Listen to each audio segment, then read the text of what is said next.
A paz do Senhor para os nossos queridos e amados irmãos e amigos que sempre acompanham aqui os nossos vídeos que fazemos sobre o estudo da revista da Escola Bíblica Dominical, Lições para Adultos da editora CPAD. Nós estamos estudando o quarto trimestre deste ano de 2025, lições que estão sendo comentadas nesse quarto trimestre pelo pastor Silas Queiroz. E temos trazido aqui como assunto geral durante todo esse trimestre, corpo, alma e espírito, a restauração integral do ser humano para chegar à estatura completa de Cristo. Esse é o assunto geral que nós estamos estudando no decorrer desse trimestre. Nós já vamos agora estudar a quarta lição. Esta é a última lição desse trimestre que nós vamos estudar especificamente falando sobre o corpo humano. Na primeira lição, nós estudamos sobre o homem, corpo, alma e espírito. Foi uma lição introdutória sobre o assunto. Na segunda lição, falamos especificamente sobre o corpo, a maravilhosa obra da criação de Deus. Uma lição maravilhosa, onde nós aprendemos como Deus fez o homem e fez de forma perfeita. Na lição número 3, que nós estudamos na semana passada, nós aprendemos sobre o corpo e as consequências do pecado. E agora nós vamos fechar essa linha de raciocínio sobre o corpo, falando hoje, na quarta lição, sobre o corpo como templo do Espírito Santo. Vai ser uma aula com certeza muito proveitosa. Quero pedir a você que já nos acompanha aqui para nos ajudar compartilhando aí o nosso vídeo, o nosso link, convidando outras pessoas a se inscrever também no nosso canal. Isso é muito importante para que a gente possa fortalecer esse projeto e continuar avançando, né? Que é o que nos interessa para contribuir para o reino de Deus. Eu quero, antes de começar aqui a nossa aula, mandar aqui alguns abraços para os nossos irmãos que deixaram seus comentários na lição passada. Temos aqui alguns irmãos que fizeram comentários, alguns fizeram vários comentários, e eu quero agradecer de coração a cada um de vocês que tem interagido conosco. Curte o nosso vídeo, comenta. Muito obrigado a vocês que têm interagido aqui conosco de uma forma intensa. E isso é muito bom, isso é motivador para que a gente toque esse projeto para frente. A Mariana Leite, muito obrigado, irmã Mariana, por estar sempre conosco aqui, fez vários comentários na lição passada, muito obrigado, acrescentou muito. Também o Cícero Laércio, ou Laércio Cícero, né? Eu não sei em qual ordem aí estão os nomes, mas muito obrigado aí ao Laércio por também fazer o seu comentário, participar conosco. Pastor Eduardo, lá de Maricá, também participando aqui. Muito obrigado, pastor Eduardo, meu amigo pastor Eduardo. Também a Raquel Sabino deixou o seu comentário aqui, lá da Assembleia de Deus, Viana das Pedras. Muito obrigado, Raquel. Deus continue te abençoando. Presbítero Valci Guimarães, meu amigo, meu irmão, congrega aqui conosco, nossa gratidão. Também o Valdinei Dantas, sempre deixando o seu comentário aqui também. Muito obrigado, Valdinei, que Deus continue te abençoando. Obrigado aí por você sempre estar também interagindo. A irmã Clemilda Calazans, muito obrigado, Clemilda, sempre interagindo conosco. Clemilda é uma professora de escola dominical. Também a Leci Tomás Rosa, muito obrigado também por estar sempre aqui interagindo conosco. Adriano Anacleto, muito obrigado por também interagir conosco, minha gratidão sincera. Natalino, nosso irmão Natalino, nossa gratidão ao nosso irmão Natalino por estar sempre interagindo conosco. Reginaldo Costa, muito obrigado, meu companheiro, Deus te abençoe. E o pastor Jazobian, que é o meu mano de sangue, né? Meu irmão de sangue e irmão em Cristo também. Muito obrigado, pastor Jazobian, por também ter deixado aqui o seu comentário no último vídeo que nós fizemos. Minha gratidão sincera a vocês que têm contribuído, porque esses irmãos aqui fazem comentários na lição E acrescenta subsídios em cima do nosso comentário para aqueles que querem ampliar a sua expansão, querem ampliar aí o seu conhecimento sobre o assunto. Minha gratidão a todos vocês. Bom, como eu falei anteriormente, lição 4, que vai ser estudada nesse dia 26 de outubro de 2025, o título da lição é O Corpo como Templo do Espírito Santo. Nós vamos aprender hoje sobre isso.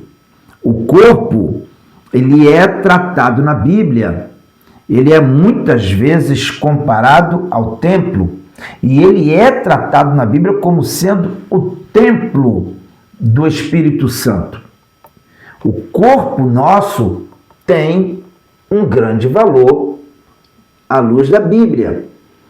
Nós estamos falando aqui do templo, do corpo do crente, do salvo. Na primeira lição, nós falamos sobre o corpo como sendo uma obra maravilhosa. Na segunda lição, na semana passada, segunda lição que eu digo na ordem de assunto, porque a primeira lição número 1 foi uma introdução. A lição número 2 foi a primeira lição falando especificamente sobre o corpo. E a lição de número 3 da semana passada foi a segunda lição na ordem, falando sobre o corpo de forma específica, sendo que a ênfase no assunto na semana passada, o tema foi as consequências do pecado. Então nós tivemos na primeira lição Deus criando tudo perfeito, na segunda lição o pecado trazendo os prejuízos para o corpo, as consequências no corpo. E agora na lição de número 4, que é a terceira lição nessa ordem, falando especificamente sobre o corpo, nós vamos tratar do corpo como templo do Espírito Santo. Por quê? Porque nós aprendemos na semana passada, na lição passada, que o pecado trouxe sérias consequências para o corpo, dentre elas a morte, a destruição, mas nós aprendemos na lição passada também que Jesus veio para trazer restauração. Jesus restaurou. Quando Jesus morreu na cruz do Calvário, Jesus trouxe a possibilidade do homem ser restaurado, não só no seu espírito, na sua alma, mas também no seu corpo.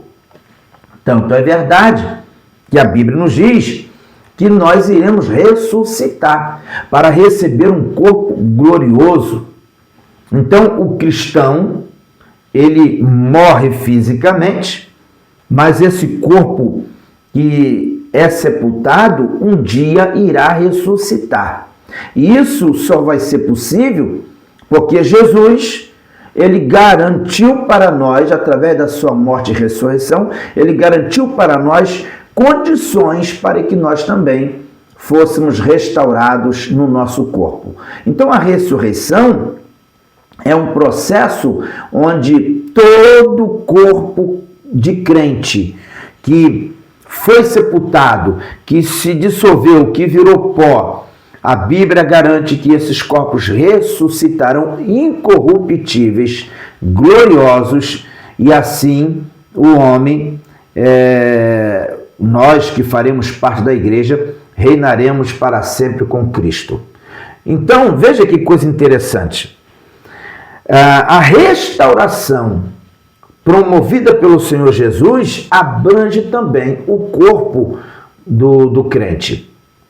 E a lição que nós vamos estudar hoje trata desse corpo como templo, morada do Espírito Santo.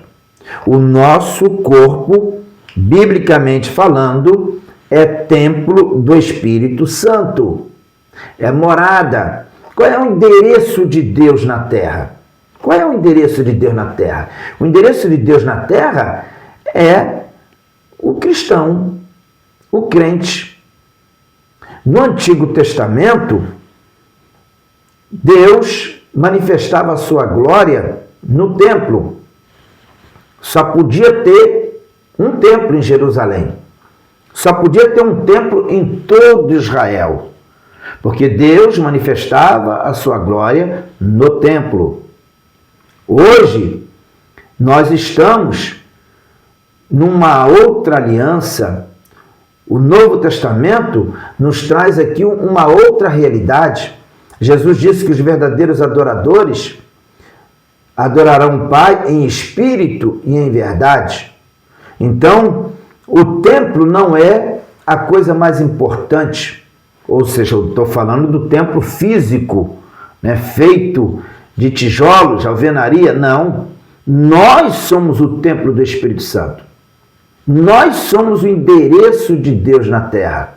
Onde estiver um crente sincero, verdadeiro, temente a Deus, ali está a presença de Deus. Ali está o Senhor, porque Ele habita em nós.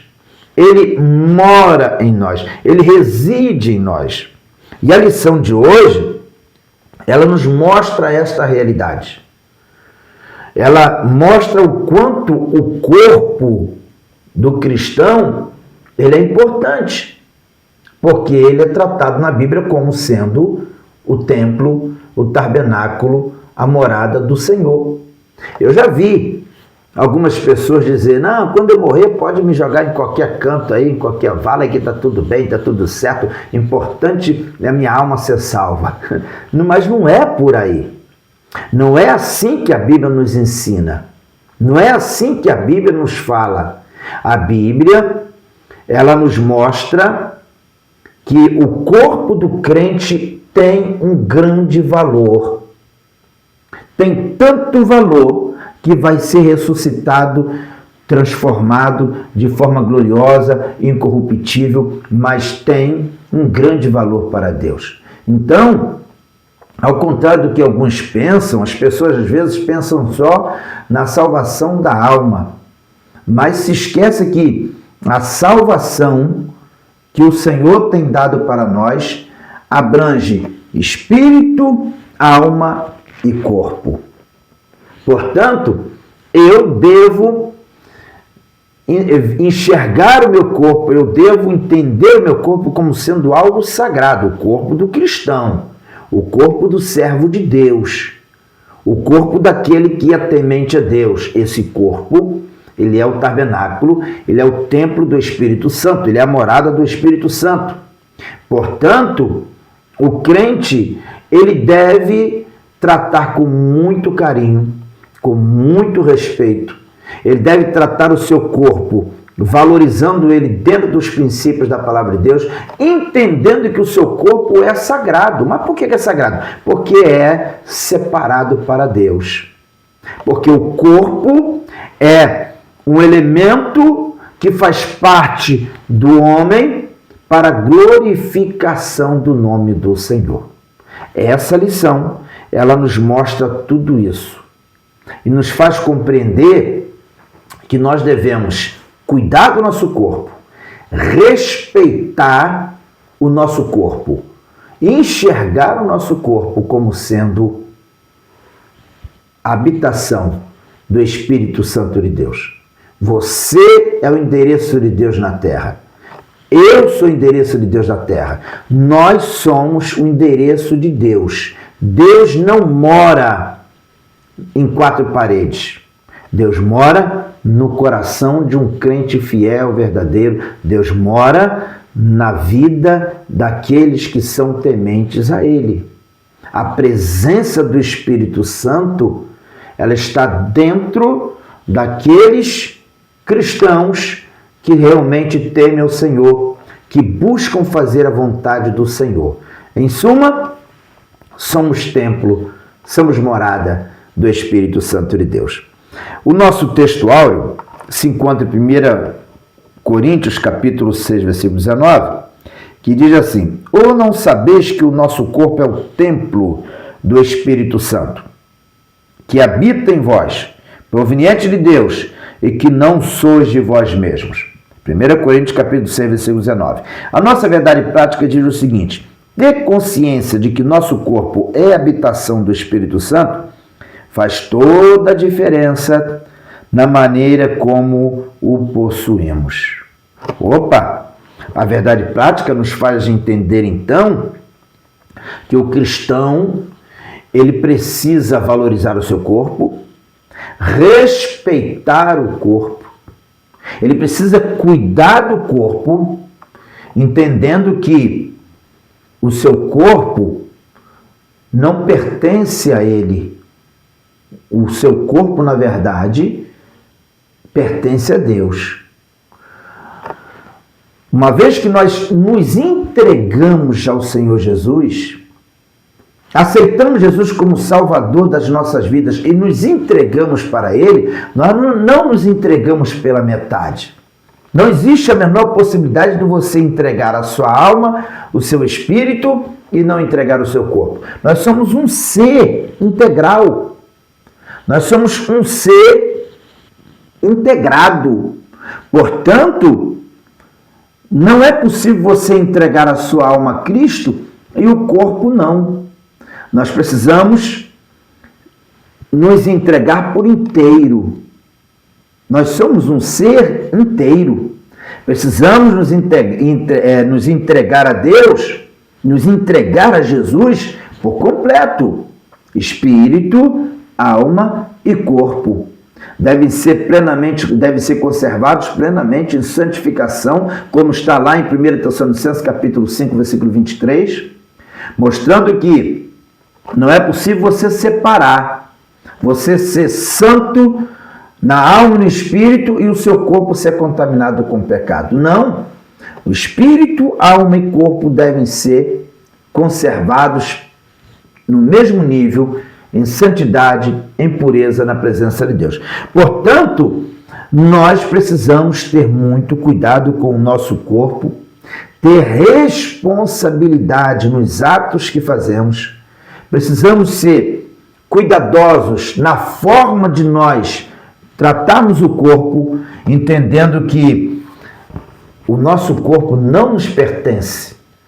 Na verdade, ele é propriedade de Deus. Tá certo? Nós vamos falar sobre isso mais à frente aqui, mas eu quero também fazer para vocês aqui a leitura bíblica em classe, que se encontra em 1 Coríntios, capítulo 3, versículos 16 e 17, e também capítulo 6 de 1 Coríntios, versículos 15 até o versículo 20.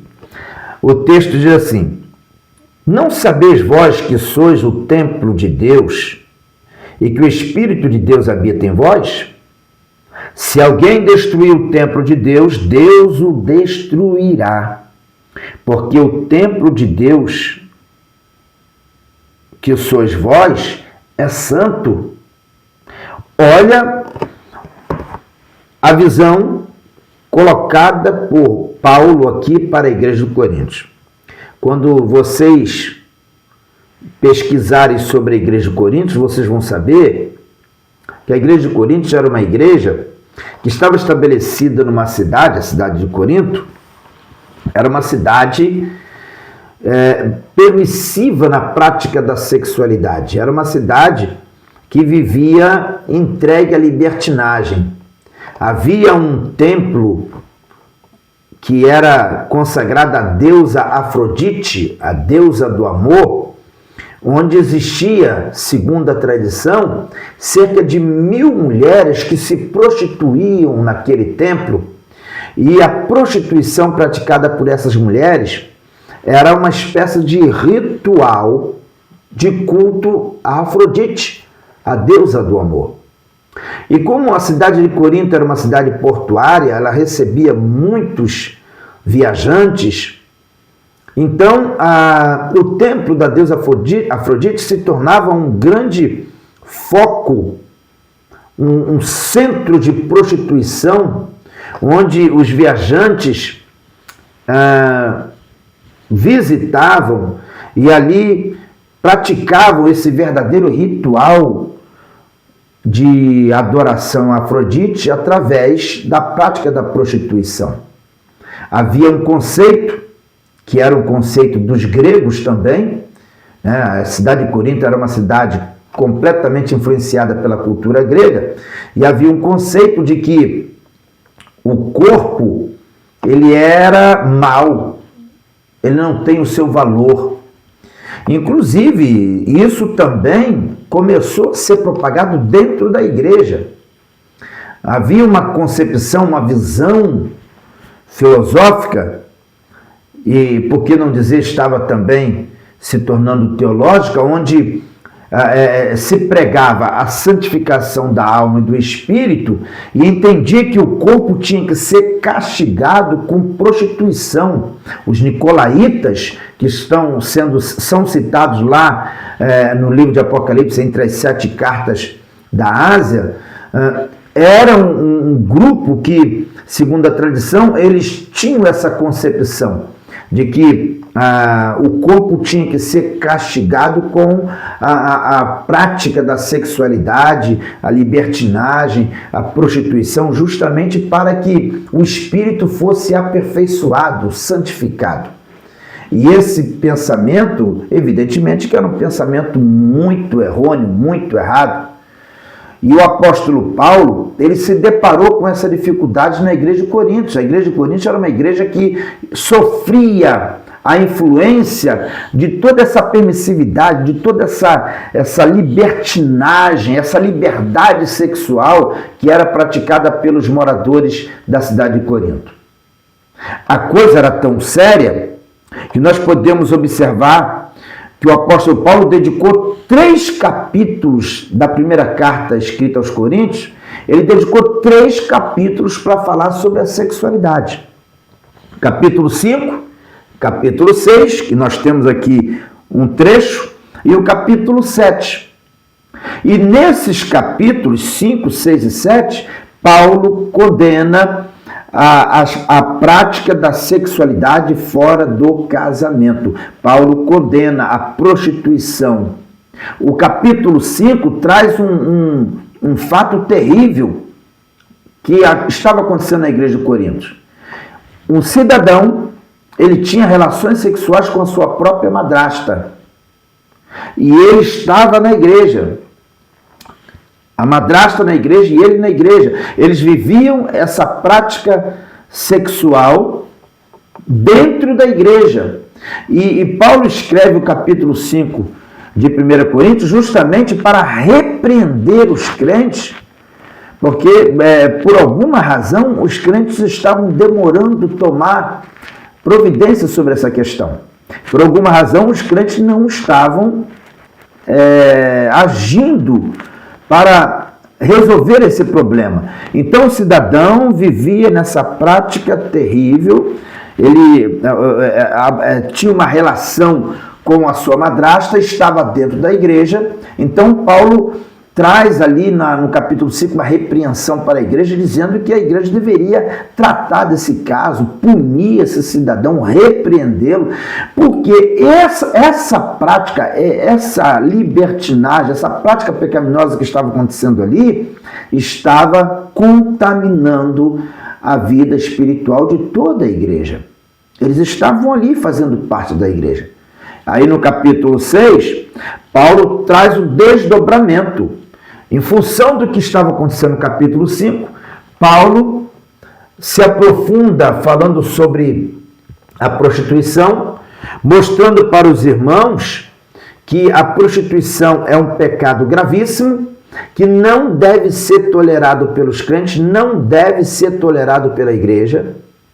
A igreja deve ser firme nessa questão, combatendo a prostituição, porque esse pecado é um pecado que destrói, é um pecado que distancia o homem de Deus, é um pecado que contamina a igreja. Portanto, Paulo traz uma repreensão firme à igreja de Corinto, para que não aceite a pornografia, a prostituição no seu meio, no seu seio. Paulo repreende a igreja para que a igreja seja firme nessa questão. E aí nós temos Paulo, por algumas vezes, alertando a igreja de que os irmãos são templo do Espírito Santo. Se são templo do Espírito Santo, por que estavam tolerando o pecado?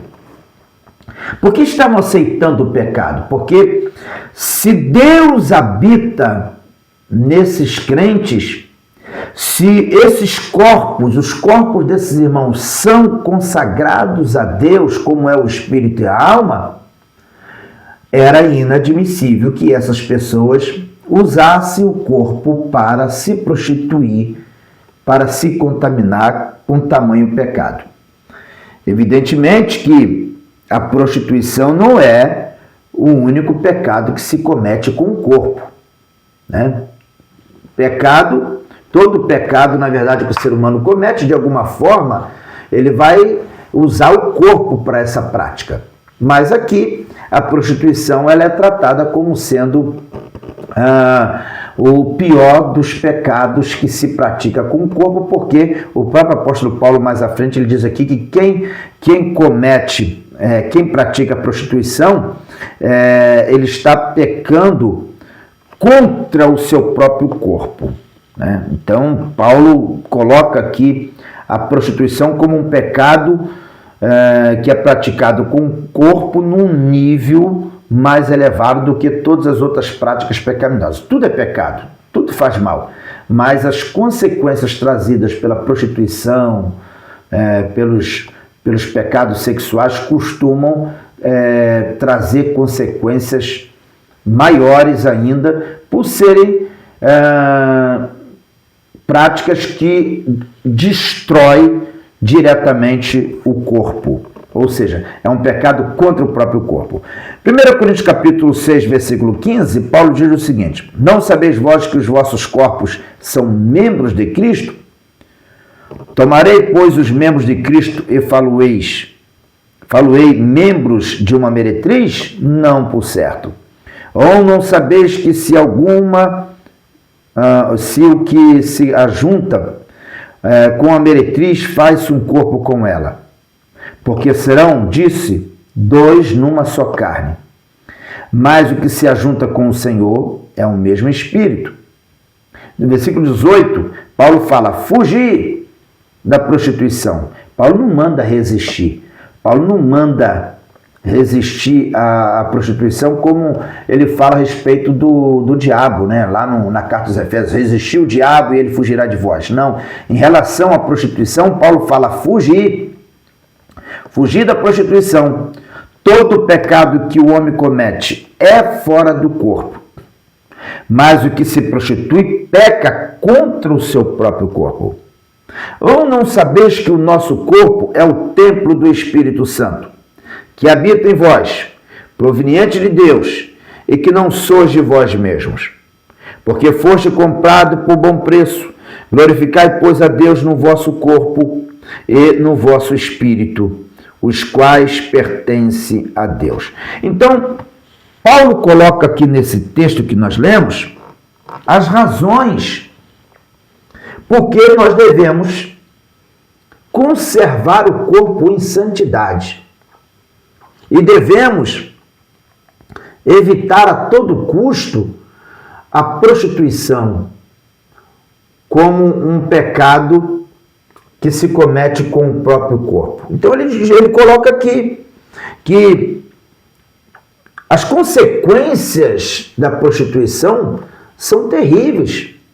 Porque quando alguém se relaciona sexualmente com uma outra pessoa, o que acontece ali é uma união de corpos. É uma união de corpos. E evidentemente que isso vai provocar também uma fusão, até mesmo no sentido espiritual. Porque quando alguém se casa e vive naturalmente dentro do casamento a relação sexual, a Bíblia chama isso de uma só carne. Há uma união de carnes, há uma ligação total, inclusive espiritual. Em contrapartida, a relação sexual com alguém fora do casamento é uma autodestruição do corpo. Paulo trata sobre isso aqui, mostrando que Qualquer relação fora do casamento é um terrível pecado, contaminação do próprio corpo. É isso que Paulo está dizendo. Qualquer relação sexual fora do casamento significa contaminar, manchar, trazer mancha, nódoa para o próprio corpo. E ele diz aqui no versículo 18 que nós devemos fugir. E por que Paulo recomenda que se fuja da prostituição? Porque nós estamos falando de um pecado que começa, que brota dentro do próprio ser humano e automaticamente vai destruir esse mesmo ser humano. A prostituição, o desejo carnal é algo que brota dentro do coração e automaticamente vai destruir essa pessoa que desejou e consumou esse tal ato. O pecado da prostituição é uma autodestruição. E Paulo recomenda para fugir, porque quando a gente fala de impulsos carnais, não dá para você brincar com isso. A carne, ela é sempre muito perigosa. E se o ser humano der brechas, os impulsos carnais, eles se tornam muito mais fortes, dominadores e escraviza o ser humano. Então nós precisamos ter atenção para fugir, não brincar, não tentar resistir, mas devemos fugir da prostituição, entendendo que pode se tornar mais forte do que nós, se nós dermos vazão a esses impulsos e a esses sentimentos, os sentimentos carnais. Então Paulo diz aqui fugir da prostituição e ele explica por quê. Porque todo pecado que o homem comete é fora do corpo, mas o que se prostitui peca contra o seu próprio corpo. Porque é um mal que surge dentro do corpo, no interior do corpo, no coração, e consumado ele acaba trazendo a autodestruição desse corpo. No versículo 19 ele diz: ou não sabeis que o nosso corpo é o templo do Espírito Santo que habita em vós, proveniente de Deus. E ele termina o versículo 19 dizendo: e que não sois de vós mesmos. Opa! Então isso significa que, ao contrário de que muita gente pensa aí, nós não somos donos do nosso corpo. Nós temos inclusive alguns grupos que pregam aí o meu corpo, minhas regras, biblicamente falando, o corpo do cristão, né? Porque quem coloca um posicionamento desse, automaticamente está ignorando a questão espiritual. Mas, na verdade, o nosso corpo não é nosso. Portanto, as regras que nós devemos aplicar também não devem ser nossas, mas a palavra de Deus. Se o corpo não é nosso, se o corpo que nós temos, na verdade, não pertence a nós, como Paulo está dizendo, isso significa que as regras também para o uso desse corpo não devem ser as nossas, mas deve ser a palavra de Deus, nossa regra de fé e prática de conduta para vivermos uma vida sadia, salutar, uma vida santa, para glorificar ao nome do Senhor.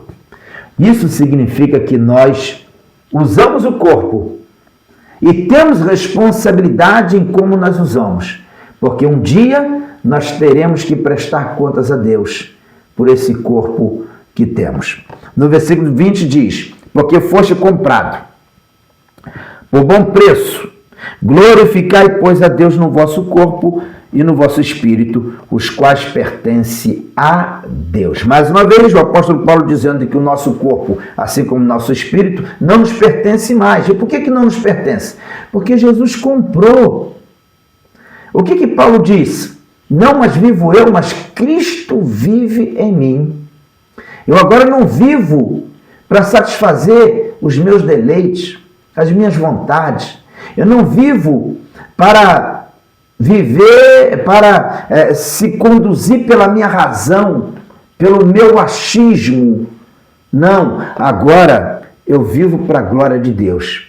Eu vivo para agradar a Deus. Eu vivo para fazer a vontade de Deus. Eu vivo para cumprir o querer de Deus. Portanto, Paulo disse, não, mas vivo eu, mas Cristo vive em mim. E a vida que agora eu vivo, ele disse, né? A vida que ele agora vivia era para glorificar a Deus, era para servir a Deus, é para fazer a vontade de Deus. Portanto, eu não tenho direito de fazer do meu corpo o que me dá na telha, o que me dá na cabeça. Eu preciso cuidar desse corpo, tendo em mente que ele existe para glorificar a Deus, para glorificação do nome do Senhor, e não para me envaidecer, para me vangloriar, para me ensoberbecer. Eu preciso ter em mente que tudo que tenho, tudo que sou, não é meu, mas é para a glória do nome do Senhor. Por quê? Porque tudo foi comprado pelo sangue de Jesus. Quem éramos nós? Perdidos, destruídos, completamente comprometidos com o pecado, separados de Deus, condenados, sem paz, sem salvação. Nós não valíamos nada por conta das consequências do pecado, mas Jesus nos comprou. Não valendo nada, como nós éramos, Jesus nos comprou com seu sangue, sangue puro e inocente. Jesus pagou um alto preço por nós que nada valíamos. Jesus pagou um alto preço para nos resgatar. Jesus nos valorizou. Portanto, nós não temos outra coisa a fazer senão ser grato a Jesus, entregando-nos completamente, espírito, alma e corpo, nos entregando completamente para servir a Deus, servir a Jesus como forma de gratidão pela salvação que Ele nos deu, pela graça mediante a fé. Bom, a nossa lição ela está dividida em 3 partes. Nós temos aqui 3 tópicos. No primeiro tópico, o comentarista colocou corpo, propriedade e habitação divina. Lembrando que nós estamos falando do corpo do crente. Porque o pecador, ele não se entregou a Cristo. Ele faz do corpo dele o que bem entende. E depois, claro, que ele vai prestar contas a Deus também. No dia do juízo, ele vai prestar contas por tudo que ele comete no corpo. Mas nós cristãos já entendemos que o nosso corpo não é nosso, mas ele pertence a Deus. E glorificamos a Ele, servimos a Ele com o nosso corpo. Então, aqui no primeiro tópico, nós temos aqui corpo, propriedade e habitação divina. Primeiro subtópico, comprado e selado. O texto diz, assim como o Espírito e a alma, nosso corpo também foi comprado por Cristo e tem o selo do Espírito Santo. 1 Coríntios capítulo 6, versículo 20, fala sobre isso. Está aqui na leitura bíblica em classe. Porque foste comprado por bom preço, glorificai, pois, a Deus no vosso corpo e no vosso espírito. Está dizendo aqui que o nosso corpo está selado, como pertencendo ao Senhor. Na sequência do comentário, o comentarista escreve o seguinte: isso nos torna propriedade de Deus em todos os aspectos, inclusive no físico, que é literalmente templo e santuário. Bom, aí mais à frente nós temos aqui algumas referências que eu recomendo vocês a lerem, referência onde o corpo é tratado como o templo do Espírito Santo, né, e pertencente ao Senhor. No segundo subtópico, nós temos aqui, não sabeis vós. É uma frase usada por Paulo algumas vezes nessa carta de 1 Coríntios. Ele cita essa frase algumas vezes. Olha o que nos diz o comentário. A pergunta retórica feita por Paulo aos Coríntios indica que, apesar de ensinados, faltava-lhes uma compreensão espiritual correta acerca da mordomia do corpo. O apóstolo faz semelhante indicação por 4 vezes, indagação. Por 4 vezes Paulo faz essa pergunta: não sabeis vós que sois templo do Espírito Santo? Que sois templo de Deus? Ele pergunta por 4 vezes. Ou seja, essa repetição da mesma pergunta é uma afirmação que Paulo está fazendo aqui, responsabilizando os crentes por tudo que eles fazem com o seu corpo. Porque nós vamos prestar contas a Deus. Então, Paulo faz essa mesma indagação em 1 Coríntios capítulo 3, versículo 16, 1 Coríntios capítulo 6, versículo 15, 1 Coríntios capítulo 6, versículo 16, versículo 19. Por 4 vezes, Paulo faz a mesma pergunta. Na sequência diz: os coríntios eram imaturos e carnais, por isso havia tantos pecados entre eles. Aí nós temos o texto que eu já citei, 1 Coríntios capítulo 5, versículo 1, 2, 9 até o 11. Discussões que visam negar a necessidade de santificação corpórea são sinais de imaturidade e carnalidade, inclusive as relativas ao vestuário. A gente sabe que existem muitas pessoas que ficam questionando sobre isso, né? Deus só quer o coração, Deus não está preocupado com aquilo que a gente veste, com as roupas que a gente coloca. Deus só quer o coração. Meus irmãos, agora eu pergunto a vocês, se o nosso corpo é templo do Espírito Santo, faz sentido um crente colocar roupas, uma irmã, colocar uma roupa que sensualize, que provoque os homens no campo da sensualidade? E por que não dizer também o homem, embora nós sabemos que o homem ele é atraído pelo que vê e a mulher é atraída pelo que se ouve. Mas faz sentido tanto o homem quanto a mulher que são cristãos, que têm o entendimento de que o corpo é templo do Espírito Santo, faz sentido usar esse corpo com roupas que são claramente indecentes, que sensualizam, que expõem a pessoa à nudez? É uma incoerência. É uma incoerência. Eu sei que existe muita gente que acha que esse tipo de reflexão já está ultrapassada, mas não está, é bíblico, é a Bíblia. Nós temos vários textos na Bíblia que combatem a questão da sensualidade, do estímulo às práticas sexuais através da sensualidade. Então, quando nós falamos aqui sobre a necessidade de você cuidar bem do corpo, isso também passa pela questão das vestes. A forma de nós nos vestirmos também é importante que se reflita se é que nós queremos valorizar o nosso corpo como templo do Espírito Santo. Então nós temos aqui o comentarista colocando mais algumas coisas importantes sobre isso. Diz o seguinte: depois do pecado, Adão e Eva se cobriram com aventais de folhas de figueira. Está lá, Gênesis capítulo 3, versículo 7.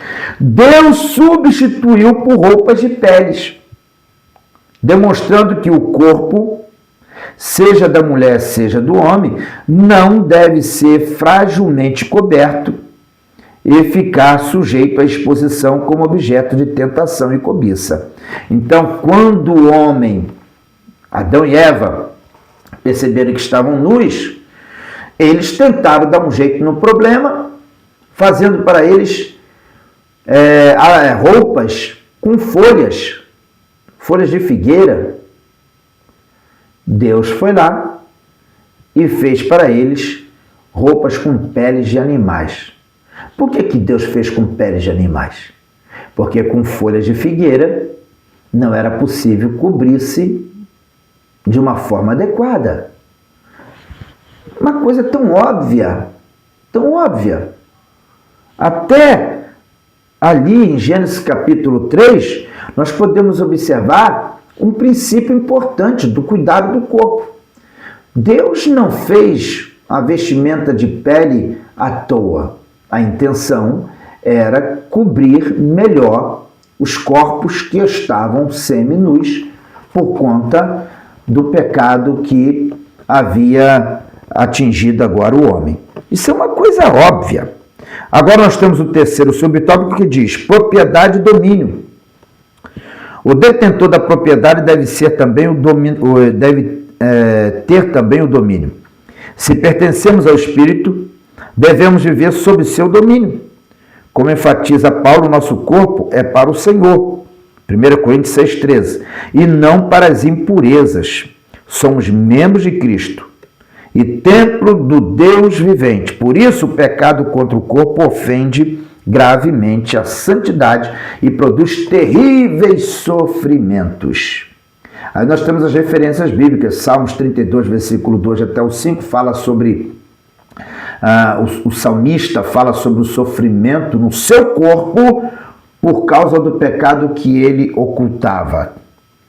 Então, o pecado, ele destrói não só o homem no espírito, na alma, mas também destrói o corpo. Ele traz reflexos no corpo, tá bom? Bom, no segundo tópico da nossa lição, nós temos aqui o corpo como tabernáculo. Temos aqui uma analogia. O corpo é comparado ao tabernáculo, que era o templo anterior ao templo construído por Salomão. Primeiro subtópico, nós temos aqui portador da presença. Uma das figuras aplicadas ao corpo no Novo Testamento é o tabernáculo. Paulo e Pedro usam essa linguagem metafórica. Estamos neste tabernáculo, 2 Coríntios capítulo 5, versículo 4, Paulo falando. Brevemente hei de deixar este meu tabernáculo, 2 Pedro capítulo 1, versículo 14. Então temos aqui Paulo e Pedro fazendo uso da expressão tabernáculo, comparando ao seu corpo, fazendo alusão ao seu corpo. Isso nos remete ao Antigo Testamento, ao tabernáculo de Moisés.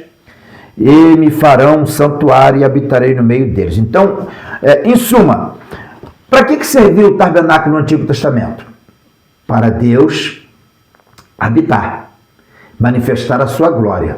Lá no deserto, quando Deus mandou Moisés fazer o tabernáculo, quando Moisés concluiu a obra, a glória de Deus encheu o tabernáculo.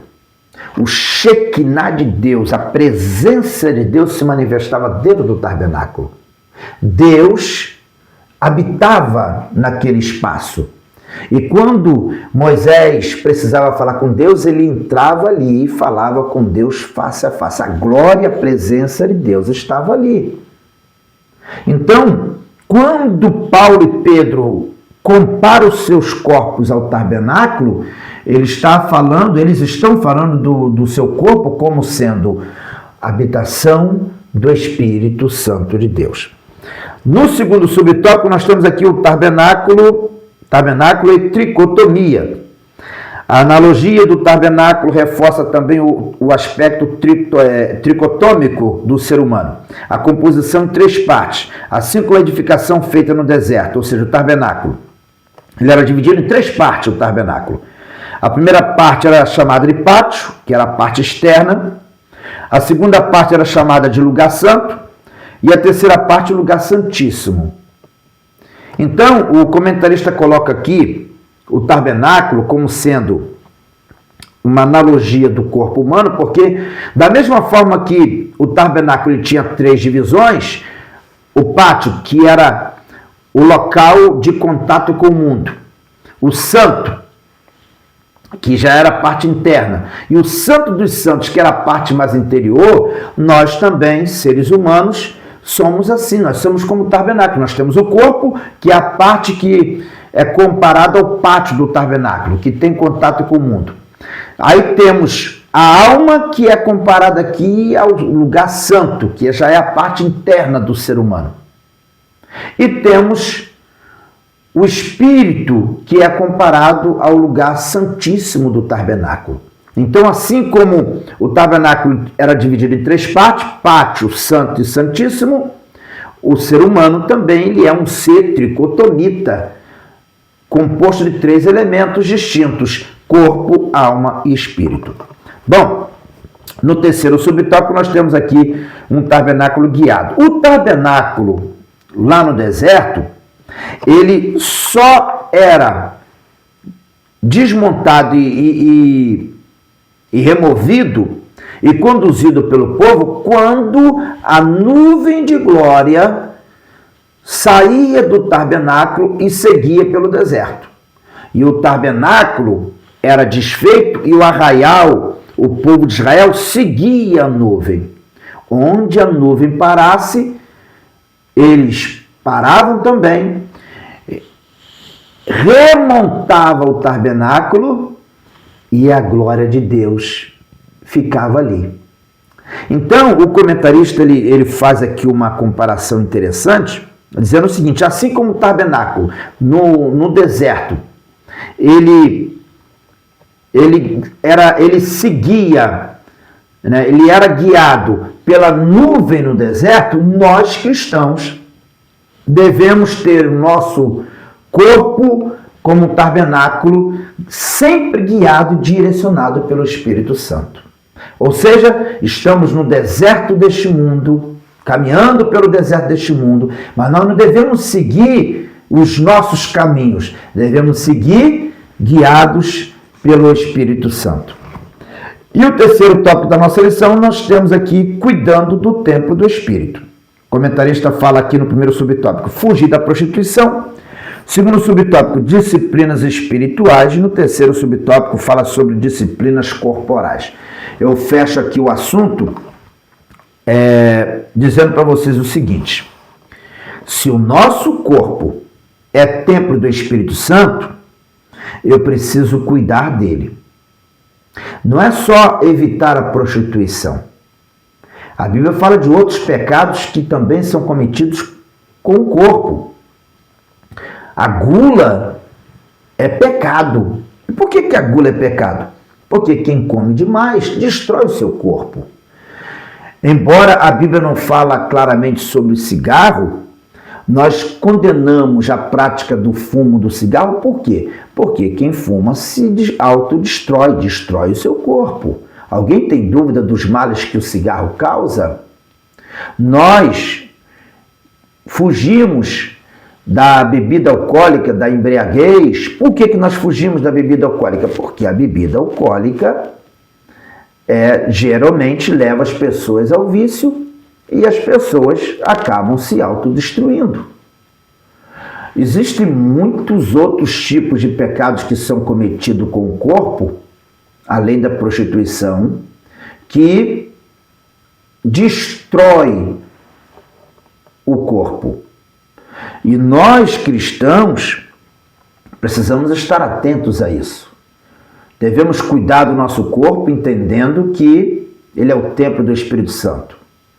Portanto, devemos tratar com valor, valorizar o nosso corpo, respeitar o nosso corpo, considerar o nosso corpo sagrado, como sendo uma bênção, uma dádiva concedida por Deus a cada um de nós, que deve ser administrado, conduzido com responsabilidade, sabendo que um dia nós iremos prestar contas a Deus por ele.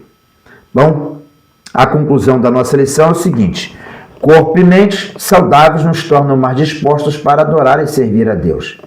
Que vivamos de maneira sábia e equilibrada como o templo do Espírito, um elevado privilégio, fruto da graça de Deus em Cristo Jesus. Então, resultado de tudo isso é: coma, mas sempre cuidando do seu corpo. Durma bem cuidando do seu corpo. Procure buscar ter uma vida saudável cuidando do seu corpo, entendendo que você está cuidando do tabernáculo, do templo. Você está cuidando de algo que Deus confiou você para cuidar. E você um dia prestará contas a Deus por isso. Deus abençoe os irmãos. Espero que esse comentário acrescente importantes informações no subsídio do estudo da Escola Dominical de cada um de vocês. Deus abençoe a todos. Compartilhe nosso vídeo. Comente aí. Faça o seu comentário também. E desde já agradeço a todos vocês que estarão interagindo conosco. Fiquem todos na paz do Senhor Jesus.